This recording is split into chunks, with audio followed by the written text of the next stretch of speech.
aprender como hijos, somos hijos, ¿sí? Orando sin velos.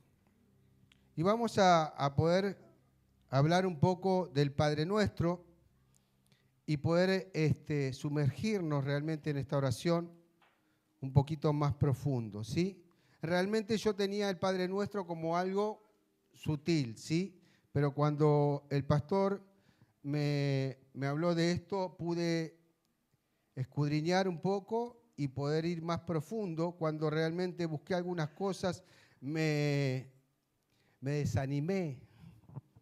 ¿O usted no se desanima? ¿Sí? Yo me desanimé. Oren por mí para que no decaiga mi ánimo. Pero pude aprender, ¿sí? Porque realmente, sinceramente, me voy a confesar, yo al Padre Nuestro lo tenía como una oración ya cumplida, ¿sí? Como una oración que ya se cumplió en Cristo, ¿sí? Venga tu reino, hágase tu voluntad, ¿sí? Pero nunca la había visto de esta manera y realmente hoy he entendido que tengo que aprender mucho más y poder entender que el Padre Nuestro es un principio, ¿sí? Hay principios que están en esa oración donde esos principios me ponen en un lugar donde nunca me voy a poder ir, porque todas las oraciones tienen que ver con el Padre Nuestro, ¿sí? Todo lo que yo voy a vivir tiene que ver con esto, y de acuerdo a que yo pueda entenderlo y empezarlo a expresar y empezarlo a vivir de toda forma, a declarar, ¿sí? A conversarlo con otros, voy a ser partícipe de esa oración que es una oración que me va a volar la cabeza, por decir, ¿sí? A mí me sucedió, yo no podía parar de llorar cada vez que estaba leyendo y haciendo realmente el bosquejo para poder traer esta prédica, ¿sí? O esta enseñanza más que prédica. Entonces entendí que en el Padre Nuestro hay principios, ¿sí? Y principios de reino. Es posible repetir y no conectarse, por eso cuando finalmente presenta el Padre Nuestro no dice repitan estas palabras. Todos los días Él dice vosotros orad de esta manera. Jesús estaba ofreciendo un modelo espiritual divino, una secuencia construida con precisión celestial. Cada palabra tiene un peso, cada palabra tiene un peso,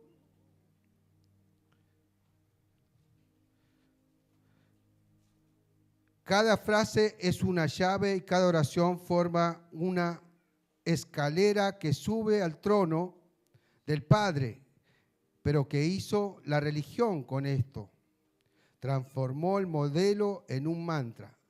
Tomó la estructura viva de la oración y la convirtió en un rito muerto, en palabras memorizadas que salen de la boca, pero no tocan el corazón del Padre. No se arrepienten, recitan, pero no quiebran el cielo, y el problema no es la repetición en sí. Jesús no condena a las oraciones repetidas, Él condena a las vanas repeticiones. ¿Qué se dicen por costumbre? Sin conciencia, ¿cuántas veces tus palabras fueron sinceras y cuántas fueron solo ruido? Lo que Jesús quiere no es una oración repetida, es una oración alineada, es una oración que respeta el orden espiritual que Él estableció. Santificado sea tu nombre, poner a Dios en el lugar correcto, en el trono santificado, antes de luchar, antes de quejarse, la oración comienza adorando. ¿Sí? ¿Te preguntaste siempre cómo entraste en su presencia? Es una llave que tenemos que participarla. ¿Sí? Adorando, reconociendo quién es el santificado, su nombre, santificando su nombre, poniendo en orden el interior antes de pedir orden en el exterior. Ahora vamos a hablar un poquito de eso. Jesús dice, ora de esta manera. Él está enseñando más que palabra, está moldeando el corazón, está alineando el alma, no está enseñando a entrar en la presencia de Dios de la manera correcta. Por eso el secreto del Padre Nuestro no está solo en lo que dice, sino en la actitud interior, en lo que se ora. La oración del Padre Nuestro no es mágico, es una jornada espiritual, una construcción de adentro hacia afuera. Un camino que comienza con la gloria de Dios, pasa por la rendición del yo y solo después toca las necesidades del día a día. Pero la religión invierte ese orden. Comienza por el pan, por el libramiento, por mi nombre, por mi problema, por mi deseo. Y cuando esto sucede, el corazón ya entrando en la presencia de Dios, desalineado.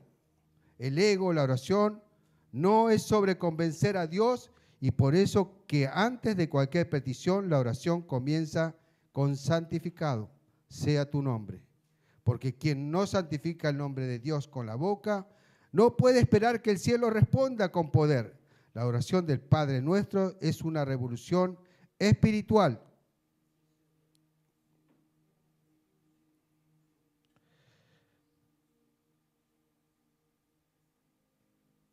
Es una oración espiritual. No puede esperar que el cielo responda con poder. ¿Sí? Y cuando se extiende con profundidad, y la primera clave del secreto está en no repitas, revela, no memorices, declara, no uses, vive. Cristo no quiere oraciones bonitas, quiere corazones quebrantados y el modelo que Él dio es más peligroso, o mejor dicho, la pondrá en alto. La oración verdadera comienza con comunión con Dios. ¿Sí? Dios no quiere algo pasajero, sino Él quiere tener una comunión con nosotros. ¿Sí? Estamos hablando de una apreciación que en este contexto, esta introducción nos va a dar a cómo nosotros tenemos que entrar en su presencia. Yo le decía a mis señores y hablábamos, muchas veces venimos con un montón de situaciones y venimos y Señor, estoy acá, te exalto, yo sé que soy tu hijo, tú eres mi padre, pero ¿sabe qué? Necesito que me des esto. Y seguramente venimos de un montón de cosas que realmente traemos y venimos y estuvimos en muchos lados y realmente no reverenciamos ese momento donde realmente nosotros entrar en su presencia no es porque tengamos que hacer algo sagrado, sino que realmente tenemos que exaltar su nombre, ¿sí? Por eso que dijimos, y que es tan importante es poder expresarlo en estos ambientes cuando los chicos cantan, ¿sí? Cuando realmente la palabra cantada está expresando realmente de exaltarlo al Señor por sobre todas las cosas. Hasta de mi propia vida, ¿sí? El Señor, Él es el inmolado, Él es el crucificado, es el que yo tengo que exaltar y glorificar, ¿sí?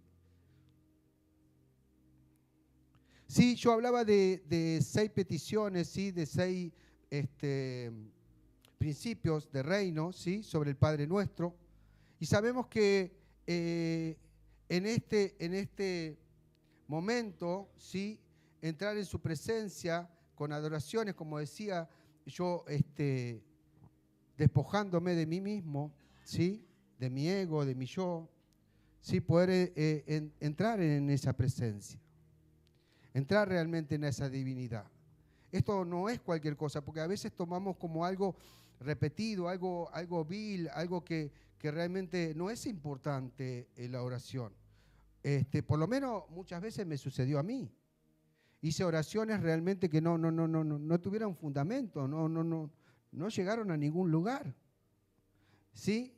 Y yo le digo la verdad, mis oraciones siempre fueron para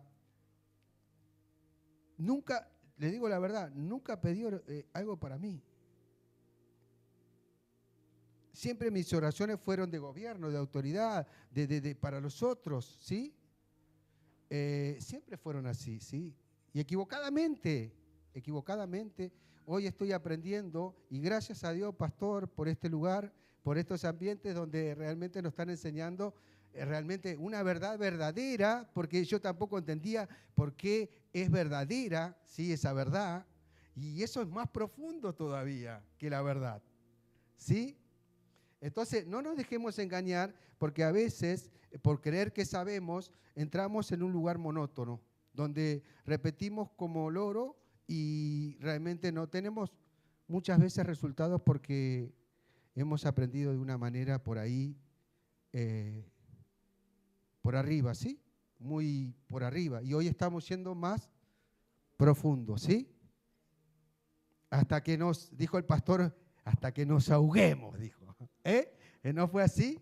Nos tenemos que ahogar, ¿sí? ¿Bien?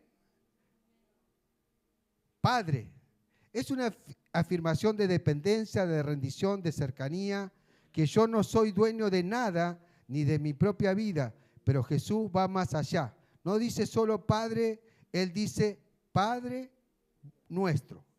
Aquí es donde el orgullo muere, porque esta simple palabra, Padre nuestro, vacía el ego. Quieren la salvación individual, pero ignoran al cuerpo. Quieren el reino, pero desprecian a los hermanos. Jesús nos enseña que no se entra en la presencia del Padre sin reconocer que Él también es Padre de los otros, del imperfecto, del diferente, del que se equivoca, del que te hiere, del que no piensa como tú. Orar, Padre nuestro, es ponerse al lado de los otros hijos y es declarar que el reino no tiene hijo único. Es admitir que la presencia de Dios no es un premio para los puros, sino un lugar para los quebrantados. ¿Te sentís quebrantado delante de Él? Estás en camino, ¿sí? Estás en un principio, estás donde realmente está establecido realmente el reino, en los quebrantados de corazón, ¿sí? Por eso que bienaventurado habla de esto. Las bienaventuranzas también son principios realmente de gobierno, de autoridad, ¿sí? Y es necesario muchas veces expresar esto para poder entender realmente de lo que estamos hablando y orando, ¿sí? La presencia de Dios no es un premio para los puros, sino un lugar para los quebrantados, dijimos, ¿no? Que reconocen su filiación por la gracia. Es por humildad para decir Padre, pero se necesita cruz para decir nuestro. ¿Sí? Y es por eso el corazón orgulloso no puede orar así. El Padre nuestro es un golpe contra el fariseo interior, aquel que cree que está más cerca de Dios porque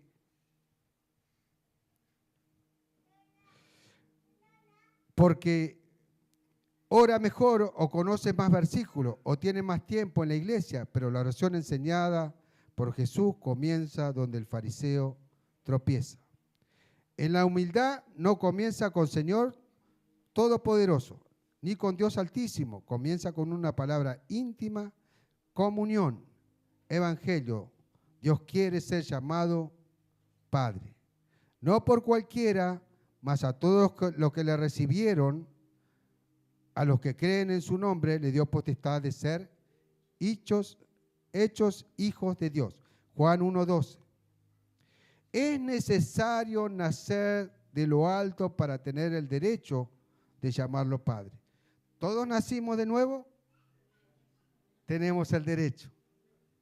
Papito mío, Abba Padre, ¿sí? No te prives de eso, ¿sí? Porque esto es por fe, es por creer, ¿sí? ¿Ustedes creen que son hijos? Sentite tal cual es y tenés todos los derechos del hijo, ¿sí? Es por fe. Es por eso que esta oración no es universal, es exclusiva de los nacidos para quien fue adoptado por la gracia. Por eso el infierno odia esta oración. Cuando decimos Padre nuestro que estás en los cielos, el infierno tiembla. Porque esa frase lleva identidad, unidad y adoración. Mas el Padre nuestro también revela una verdad incómoda. Si Él es nuestro Padre, entonces nosotros somos hermanos.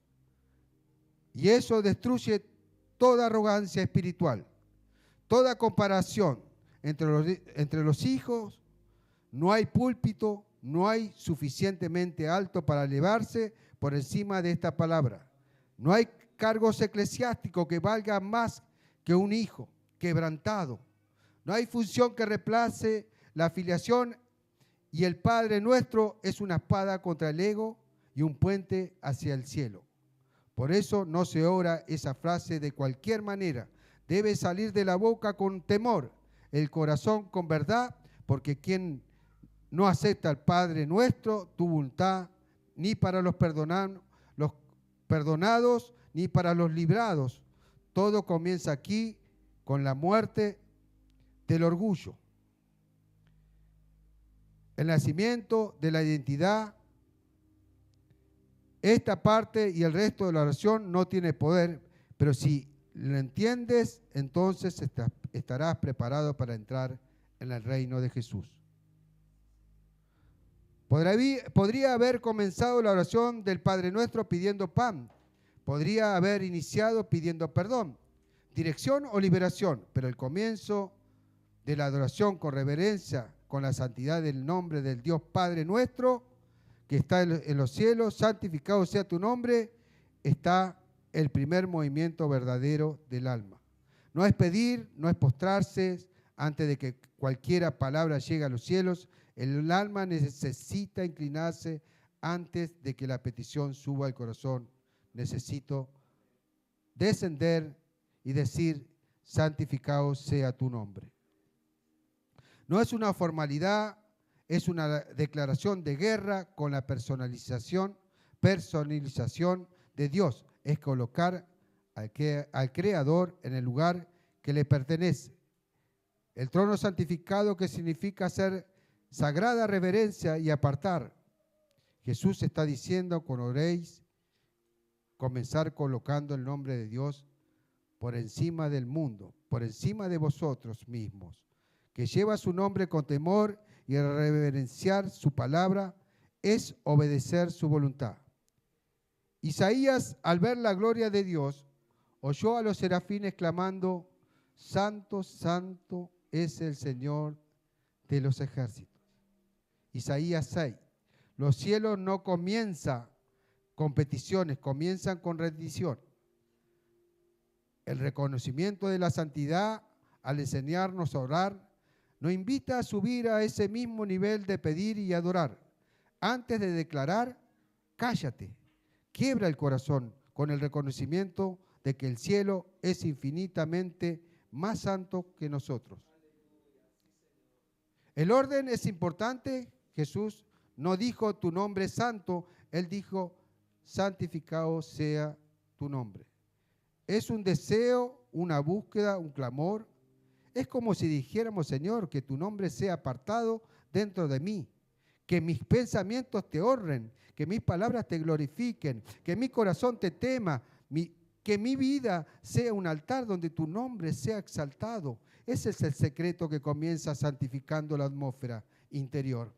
Si el nombre de Dios no es santificado dentro de ti, el resto de la oración no tendrá raíz, porque es la santidad la que le da peso a las palabras. Quebrantamiento el que hace la oración santificar el nombre de Dios.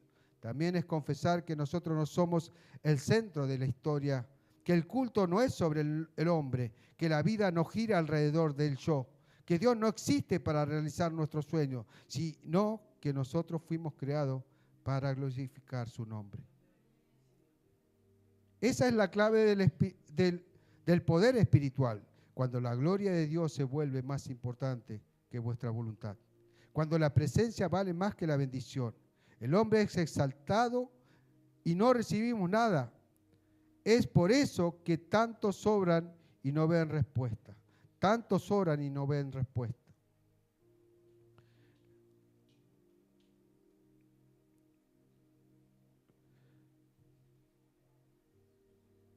Dios pide moverse primero, necesita poner su nombre en el lugar, no como recurso, sino como rey. Si existe una frase en la oración del Padre Nuestro que asusta, es al infierno. Ustedes no entienden cuando hay una iglesia que realmente está perfeccionada en la verdad verdadera, realmente hay algo que está sucediendo y está haciendo ruido. Por eso que nosotros, por ahí lo que hablamos es mucho, pero si tomamos ciertas verdades de esta palabra que está siendo enseñada, poder empezar a entender que realmente Él necesita ser exaltado, que Él necesita ser reconocido. Pero cuando yo empiezo a menguar, cuando yo me hago a un lado, cuando yo dejo que Él pueda entrar en ese lugar donde realmente yo le tengo que permitir. No hay cosa más linda que realmente entender que necesitamos abrir nuestro ser para que Él pueda empezar a ser. Muchas veces nosotros estamos ocupando el lugar de Dios. ¿Sí? A veces nos sucede, y en este tiempo he entendido que realmente, si quiero entender realmente lo que Dios quiere hacer con nosotros, sí tengo que entender que realmente tengo que hacer muchas veces a un lado para que Él pueda hacer, ¿sí? A veces uno quiere ser más bueno que Dios, ¿sí? ¿O me pasa a mí también? A mí solo, digo. Vamos a la segunda verdad, verdadera. Santificado sea tu nombre. No es una formalidad, es una declaración de guerra contra la penalización de Dios. Es colocar al Creador en el lugar que le pertenece, en el trono santificado, que significa ser sagrado, apartar un momento delante de Él.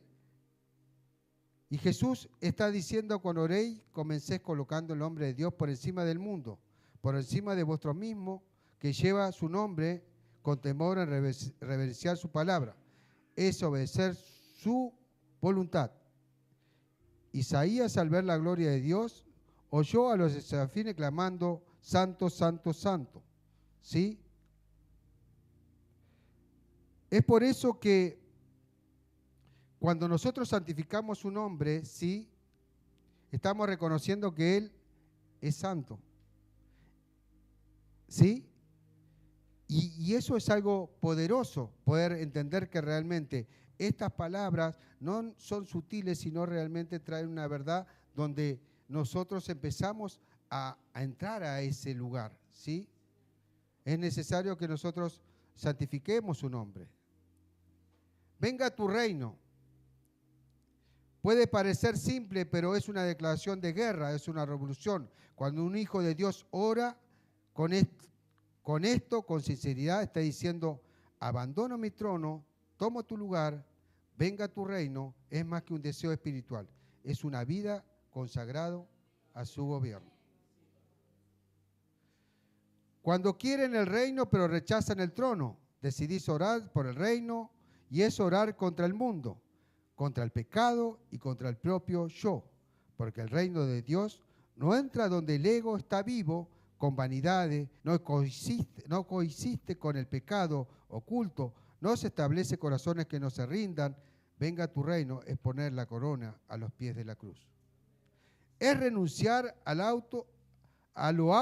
autoperseverancia, es declarar que el centro no soy yo, es desear más la presencia del Rey que las bendiciones.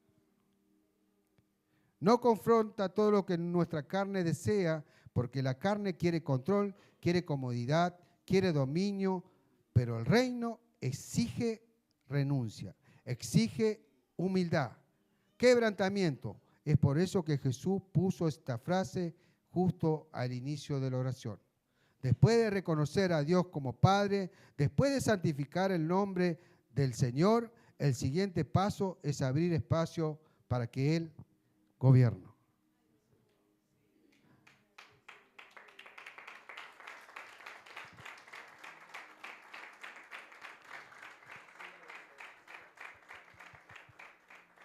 Y estas son todas preguntas, porque vamos por 3 y faltan 3 más, pero el tema es que, ¿lo reconoces como padre?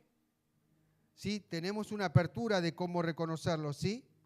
Porque a veces, sin poder llegar a esa profundidad donde hoy estamos viendo algo mucho más profundo, no es algo como lo hemos aprendido en algún momento, sino hoy vamos más profundo y poder entender un poquito más de lo que está dentro nuestro y de lo que nosotros se nos dio a conocer, ¿sí? Venga tu reino, o sea que tu gobierno comience ¿en dónde? En mí primero, ¿sí? Que comience en mi casa, en mi familia, en el trabajo, en la reunión. Donde esté, hágase tu voluntad, la voluntad del Padre. El mundo dice, tú eres tu propio rey. El Padre nuestro enseña, solo hay un rey y el reino es de Él. Y aquí está el secreto que pocos perciben. Venga tu reino. No es solo una expectativa futura, es una transformación presente. No es solo pedir que Jesús vuelva un día y es pedir que Él reine en los pensamientos, en las decisiones, en los deseos, en el matrimonio, en los negocios, en el alma. Es por eso que muchos oran, pero no viven el reino. Porque quieren el cielo como destino, pero no como gobierno. El verdadero cristianismo no es solo sobrevivir al cielo cuando mueras, es sobre dejar que el cielo descienda a la tierra mientras vive. El reino de Dios está dentro de vosotros. Eso es lo que el pastor estaba diciendo. ¿Sí? Él ya vive en nosotros. ¿Nosotros lo estamos dejando reinar? Esa es una pregunta que nos tenemos que hacer en estas peticiones. ¿Sí? ¿Realmente Él está gobernando? ¿Él está reinando? ¿Él está siendo el Padre de mi vida? ¿Él es santificado?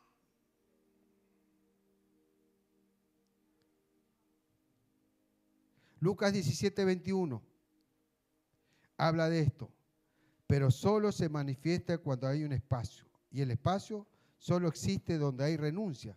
Por eso cuando Jesús oró en Getsemaní, Él no dijo, líbrame del sufrimiento. Él dijo, Padre, si es posible, pasa de mí esta copa. Pero no sea como yo quiero, sino como tú quieres. Porque la voluntad del Padre y el reino del Padre son inseparables. Donde el reino llega a la voluntad del Rey, se hace esta oración. Es poderosa, pero peligrosa, porque quien ora venga a tu reino con sinceridad, está pidiendo que todo lo que no pertenece al Rey sea derribado. Ídolos, vicios, planes, orgullo, autoimagen, justicia propia. Todo lo que ocupa el trono necesita caer, y acá está la ironía. Muchos quieren el reino, pero que las cosas mejoren. Pero a veces cuando el reino llega, las cosas se rompen. Primero, porque Dios no reforma reinos humanos, los derriba para establecer el suyo. Y esta oración está en el clamor. Está la frase, venga tu reino. Es el principio del fin de la tiranía del ego y el comienzo del gobierno del Rey. Si existe una frase en el Padre Nuestro que la religión ama recitar, pero el corazón humano teme vivir, es esta: hágase tu voluntad.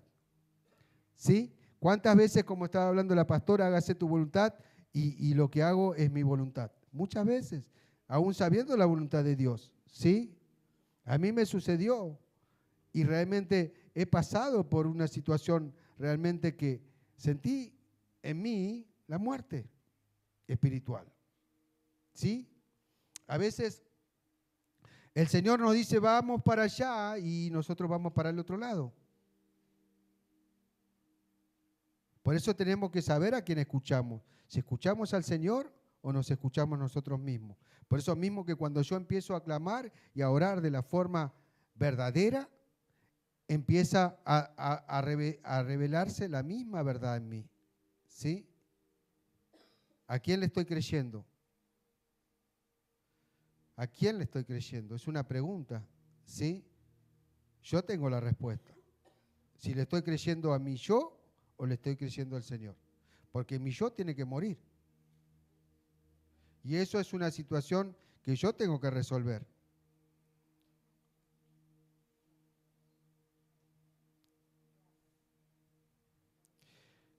Si entendemos realmente que nosotros hoy vivimos para Él y en Él, vamos a encontrar una salvedad, ¿sí? Un refrigerio. Después eso conlleva a un montón de cosas. No solo congregar, sino realmente vivir una vida rendida a Él.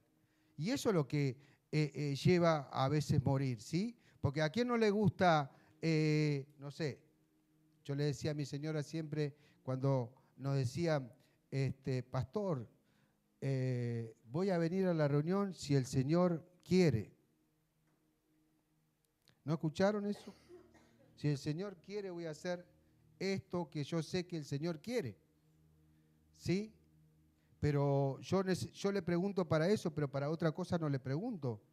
Otra cosa que a mí me gusta, ¿sí? No le pregunto. ¿Sí?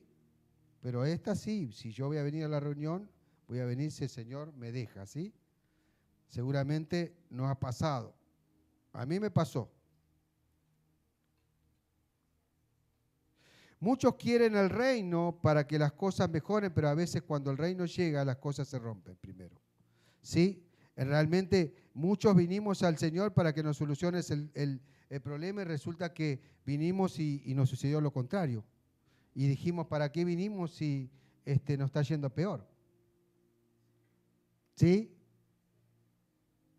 Y realmente es eso. Esos momentos donde pasamos por esa situación, ¿sí? Estamos muriendo. Es necesario preguntarle al alma, ¿realmente querés las cosas del Señor?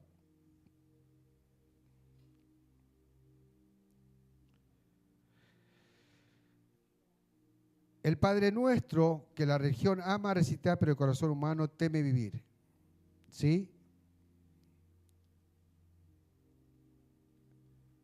Esta es una comprensión realmente de profundidad.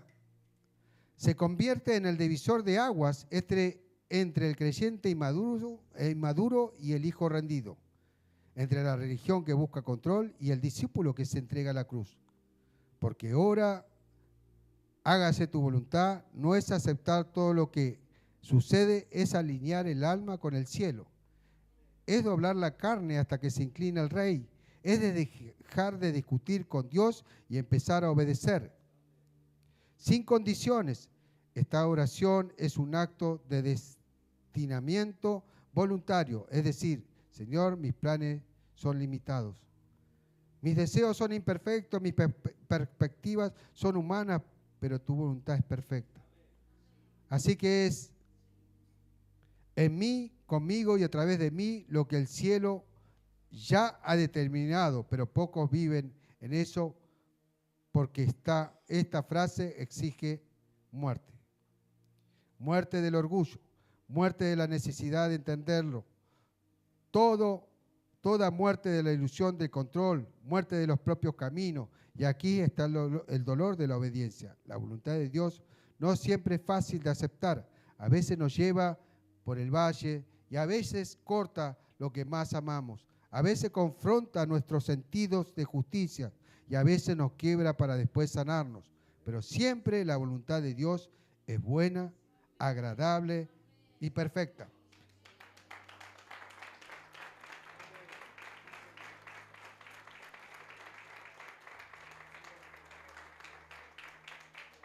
Gracias, Jesús. No en la comodidad, sino en el propósito. Decía, nada nos hace centro de la oración de Jesús en el momento más oscuro de su vida. Padre, si es posible, pasa de mí esta copa, pero no sea como yo quiero, sino como tú. Mateo 26:39, es ahí donde la fe verdadera nace. No cuando todo va bien, sino cuando miras la cruz que tienes delante y aún así dices, hágase tu voluntad. Esta frase no combina con oraciones egoístas, desgarra el cielo, pero también desgarra el corazón. Mueve el reino, pero primero desmantela al creyente. Es por eso que muchos la dicen, pero pocos la viven. Quieren la voluntad de Dios solo cuando coinciden con la suya. Quieren que Dios confirme su camino, no que los dirija. Quieren que Él bendiga su proyecto, no que lo sustituya. Pero cuando Jesús enseñó esta oración, Él estaba revelando el centro de la verdadera espiritualidad, la entrega. Hágase tu voluntad, no es el grito del espíritu rendido. Es el clamor del corazón que se cansó de vivir a su manera. Es el eco del alma que ya ha entendido que la vida solo encuentra sentido cuando está sumisa a la voluntad del Padre. Y el modelo es el cielo. Así en la tierra como en el cielo, como obedece el cielo inmediatamente, con temor, sin discutir, con alegría, sin rebeldía. La voluntad de Dios en el cielo es ley suprema. Y Jesús está descendiendo, diciendo que esa misma obediencia suceda aquí. Dentro de mí está la frase. Es peligrosa porque si dice que la verdad, Dios va a responder, y cuando Él responde comienza a quitar ídolos y a quitar excusas, a quitar máscaras o a quitar caminos que tú mismo construiste, pero lo que Él da a cambio es infinitamente mayor. La voluntad de Dios nunca te lleva donde su gracia no puede sostenerte, y tal vez sea por eso que te sientes estancado. En tus oraciones, porque todavía oras como quien negocia, aún buscando lo que quieres y no lo que Él quiere. Por el secreto del Padre nuestro está aquí el reino. Solo viene donde la voluntad del Rey se hace presencia. Solo se manifiesta donde hay rendición. Y el cielo se mueve cuando la tierra se inclina.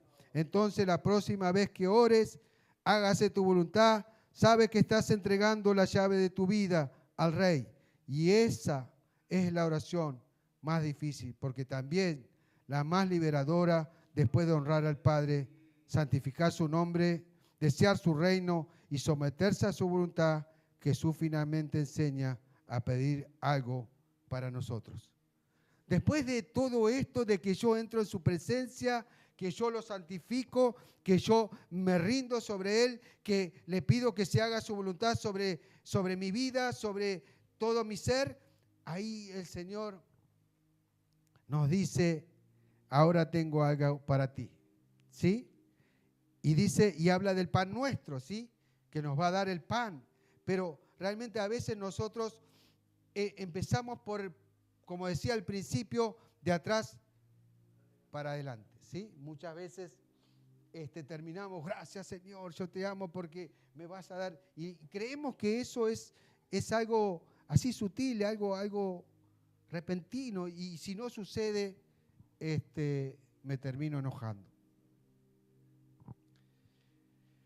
5. El pan nuestro de cada día, dánoslo hoy, Mateo 6:11. Esta es la primera petición dirigida a nuestras necesidades, pero solo viene después de todo lo que implica adoración y rendición, obediencia, y esto nos enseña algo profundo. Solo está preparado para pedir quien ya ha aprendido a someterse.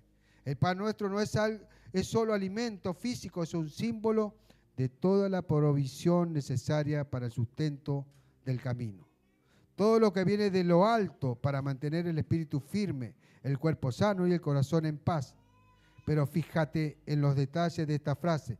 Jesús nos enseñó a pedir el pan de la semana, ni a pedir el pan del mes.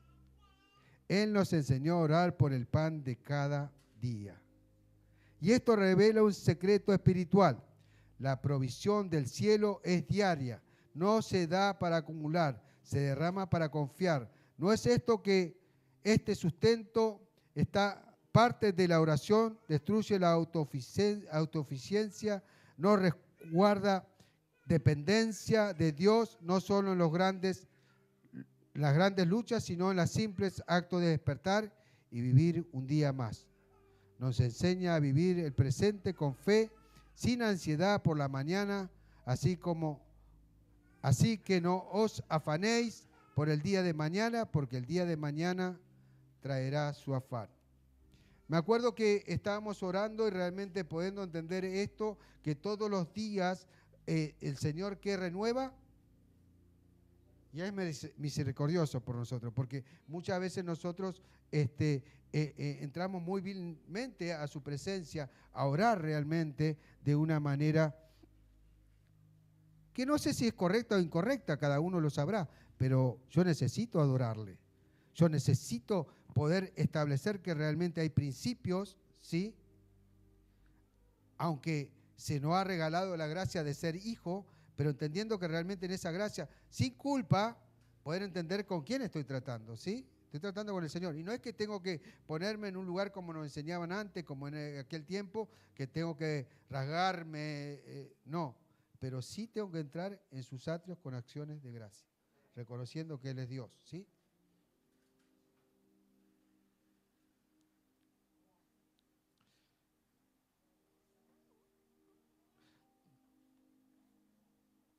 Dice que en esta provisión, en esta parte de la oración, nos recuerda que algo aún más importante no es mi pan, es nuestro pan.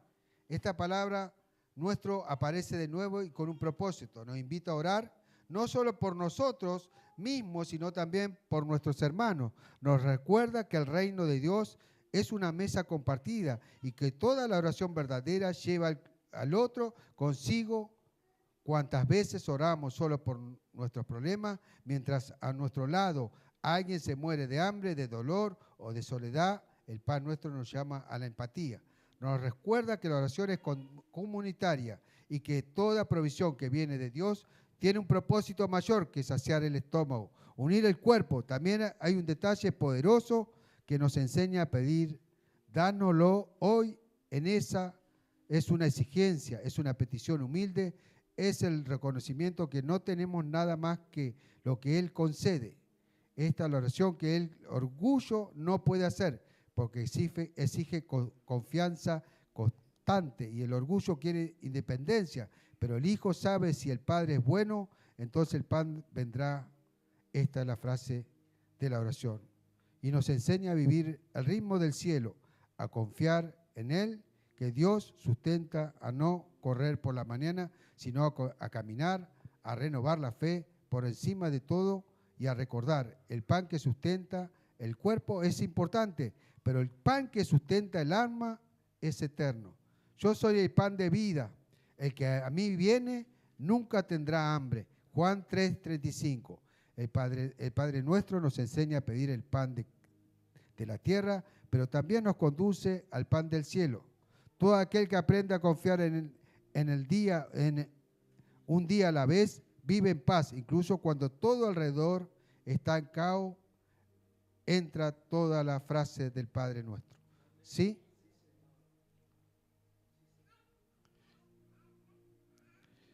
Vamos a las 6. Perdona nuestras ofensas. Quizás sea la más peligrosa para repetir sin discernimiento. Perdónanos nuestras deudas como también nosotros perdonamos a nuestros deudores. Mateo 6:12. Es al mismo tiempo una petición, una exposición del alma, porque Jesús, con pocas palabras, hasta el perdón de Dios, a la disposición de nuestro propio corazón, de perdonar. Piénsalo bien cuando oras esto. Le estás diciendo a Dios, usa mi estándar de perdón como modelo para perdonarme. Y eso debería hacerme temblar. Este versículo es una oración a una sustancia. Todo depende del corazón que lo pronuncia, porque si eres misericordioso, esta frase es un puente, pero si guarda rencor, se convierte en un juicio. La mayoría de los creyentes quiere ser perdonado, pero muchos se niegan a perdonar. Quieren que Dios borre sus fallas, pero mantienen listas detalladas de las fallas de los demás. Jesús lo sabía y eso, por eso que después de terminar el Padre Nuestro, Él volvió a este punto con énfasis. Porque si perdonáis a los hombres sus ofensas, os perdonará también a vosotros. Vuestro Padre Celestial, mas si no perdonáis a los hombres sus ofensas, tampoco vuestro Padre os perdonará vuestras ofensas. Esto no es una metáfora, es una sugerencia, es una condición espiritual. La oración que Jesús nos enseñó no separa el perdón recibido del perdón ofrecido. Caminan juntos, revelan la salud del corazón y exponen cuanto comprendemos la cruz. Porque aquel que ha sido perdonado de una deuda impagable jamás debería negar el perdón a quien lo hirió. Muchos aún oran esta frase con labios mientras el corazón está lleno de rencor. El Evangelio, o simplemente lo has memorizado, porque el centro del Evangelio es esto: fuimos perdonados por gracia y ahora vivimos para perdonar. No significa que el perdón sea fácil, pero significa que es obligatorio. Para el corazón transformado no significa que olvidaremos, sino que mantendremos al otro prisionero, perdonándonos como también nosotros perdonamos. Y esta frase es una prueba y revela dónde está tu corazón. Mide la profundidad de la conversión, muestra si solo hablas de Cristo o si has tocado por Él a Jesús. No está diseñado aquí que la oración verdadera exige reconciliación, que el altar solo recibe ofrenda cuando el corazón suelta la ofensa, que la presencia de Dios nos habita, en corazones llenos de veneno y que en el secreto que pocos perciben, la falta de perdón bloquea el flujo del reino, bloquea la paz, la claridad espiritual, la intimidad con el Padre, bloquea la oración. Por eso no es solo una frase bonita, es un campo de batalla. Puedes saber la Biblia de memoria, puedes ayunar, puedes cantar, puedes predicar, pero si no perdonas la oración, no perdonas a tus hermanos, la oración está contaminada como también nosotros. Padre nuestro, antes de hablar de tentación, antes de pedir liberación, Jesús nos enseña a resolver el corazón. Porque quien guarda rencor está más preso que aquel que hirió a quien no perdona. Cierra la propia puerta por la cual la misericordia vendría, pero quien perdona desbloquea el cielo, libera el alma, se parece al Padre y ahora con verdad, perdónanos como también nosotros. Perdónanos es la oración que expone, pero también sana, si se hace con lágrimas y con la cruz. Gracias al Señor. ¿Sí? Y cuando realmente entendía que nosotros entendemos realmente que Él es nuestro Padre, que Él necesita ser santificado, que necesita que se haga su voluntad y no la mía, que Él nos dice, el reino está en ustedes, en Cristo, cuando Él nos da el pan de cada día, cuando Él nos libra realmente de la maldad. Podemos comprender realmente la profundidad de esta oración. Pero por ahí, de todo lo que hablamos, empecemos por algo.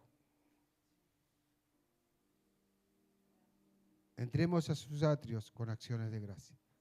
Y así vamos a terminar. ¿La tienen, chicos? Vamos a cantar. Y en esta adoración, que realmente venía una y otra vez a mi ser, poder ser ministrados. No solo con la palabra, porque la palabra por ahí fue muy profunda, pero yo sé que el Espíritu está consciente que realmente estamos tratando con nuestro Padre Celestial. Y que ese velo se caiga y que podamos entrar más profundamente para que todo lo que Él estableció para que nosotros vivamos aquí en la tierra, suceda hoy y ahora. Que no esperemos, como dicen todos, cuando me vaya al cielo o a su gloria, sino que esa gloria yo la pueda jalar aquí en la tierra y poderla expresar como un sentido de vida. Y que Él vive en cada uno de nosotros. No sé si conoces esta canción, seguramente sí.